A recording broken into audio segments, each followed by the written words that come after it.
Yan dhufte Sumayyaa. Egaa itti aansuudhaan gaafileen si gaggaafadhu osoon sobnetti dhugaa jirtu qofa naa deebistaa jechuu waan takka osoon sobnetti gaafilee gaafatamte qofa irratti kan deebistu ta'a jechuu. Mee Sumayyaa Sharmaarkeen durarratti manarraa ari'amee akka mana namaa galuu ture nuti hundi dhageenye innis nuuf himee anas akka dhuunfatti naa himee jira. Sumayyaa mana isaatirraa ari'amee qabeenya isaatirraa ari'amee jira. Sharmaarkeen yoo ari'amee maaliif ari'amuu danda'e gabaabsitee nu deebisuu ni dandeessaa gaafii duraati. Gaafiin itti aantu yuutuubni isaadhaa Sharmaarkee irraa fuudhamee jira. Akkasumas maallaqni akka irratti akkaawuntii irratti hin seenne ugguramee jira. Waa'ee kanaatirraa deebisaa qubsaa nuufannuu ni dandeessaa sababa guutuu wajjin sirraa barbaannaa. Dubbii tana dhugaa jirtu qofa akka nuuf himtu barbaada. Dhugaadha. Sharmaarkeen manarraa hin ari'amne. Anaaf Sharmaarkeen wadhabne.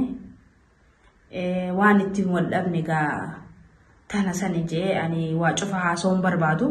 Maaliif jennaan ilmoo sharafa qabdu. Ani ganda sharafarraa hin dhaladhee sharafaan hin guddadhe. So rakkoo jaarsaaf jaartii juttu jirtu rabbumaa beeka waan ta'eef jecha. Waa hedduu haasawuun barbaadne asirratti. Waan haasawamuu qabuu fi waan haasawamuu hin qabneetu jira waan ta'eef jecha. So ani Sharmaarkee hojii eegaa wal dhabee mana kiyyarraa bahee booda rakkoo narra geesse tanaan warra kiyyaaf himee jechuudha. Waan akkanaatiin narra jira. Kanaafuu waan akkanaa keessaa waan hin jiru jecha rakkoo tiyya tana naa laala eegaan warra keenyaan je'ee booda ummaatii qofaatu jira ture gizeedhaaf obboleessi kiyya guddaan Adaamaa jira. Jarri kaan Jabuuti jiran ture. So obboleeyyan kiyya Jabuuti jiru dawwalte akka nama tokkotti gaa obboleettiin teessan rakkoo himachuu jirti. Namni dhiiraa as hin jiru. So koottaati.